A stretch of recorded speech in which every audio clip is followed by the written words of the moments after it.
Hi, this is Sarah Mikesell with ThePigSite.com, and today we're here with Reid Philips.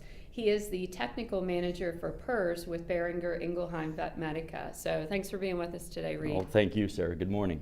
Very good. And we're here at the North American PRRS Conference, and there's a lot of research and discussion about the control of PRRS. Can you tell us a little bit about what you're hearing and what Boehringer Ingelheim is doing? Sure, be glad to.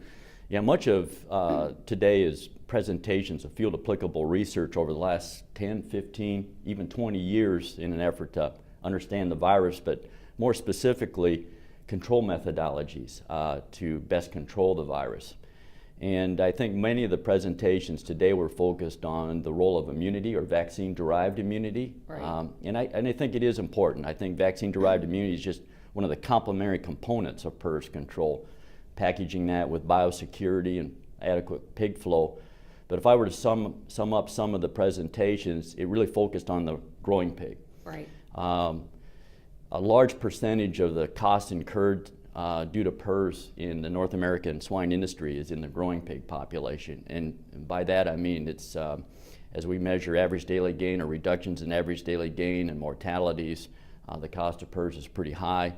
And beyond that, it's where a lot of the virus reservoirs. Okay, so we want to control the virus, improve health and performance, but we also want to reduce the amount of virus circulation in growing pigs. Okay, kind of a two-pronged approach. Right.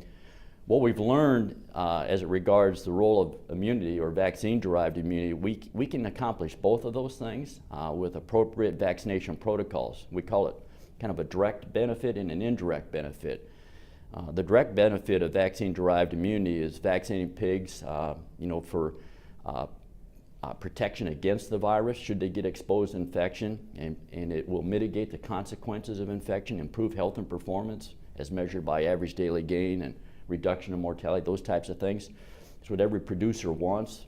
It's a good return on his investment, improved health and performance.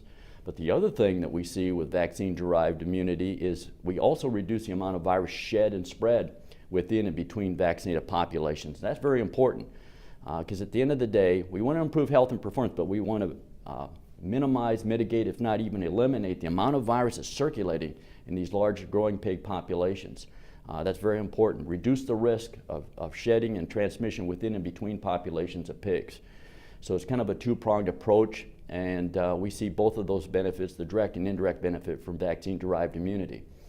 I think that, along with the other complementary components of PRRS control, biosecurity, pig flow, and other things, those things will really help us move the needle in a holistic approach to control PRRS in the industry. Very good, and it seems like this risk of reinfection is a big topic here. Exactly. And this sounds like a great solution. It's not just one solution. It's part building up immunity as part of the whole management strategy. Then. Exactly.